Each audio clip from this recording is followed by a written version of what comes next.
मिस्कीन से मुराद वो सफ़ेद पोश लोग हैं जिनके पास आमदन के ज़राए थोड़े हों और उनके जायज़ अखराजात ज़्यादा हों।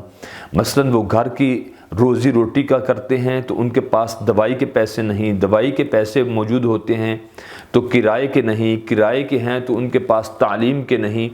यानी वो बहुत हैंड टू माउथ होते हैं और वो हलाल की कमाई कमाते हैं।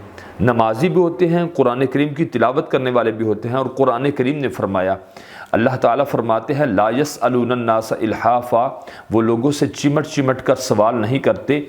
और नबी पाक सल्लल्लाहु अलैहि वसल्लम ने भी ये एक दुआ इरशाद फरमाई। आका फरमाते हैं, अल्लाहुम्मा अहयिनी मिस्कीनन, मैं जब तक ज़िंदा रहूँ या अल्लाह मुझे मिस्कीन बना कर रखना। व अमितनी मिस्कीनन, मौत आए तो मैं मिस्कीन हूँ। वहशुरनी फ़ी ज़ुमरतिल मसाकीन, और जब मैं इस दुनिया से जाऊँ और कब्र से जब खड़ा हूँ तो मेरे इर्द गिर्द भी मसाकीन ही हूँ।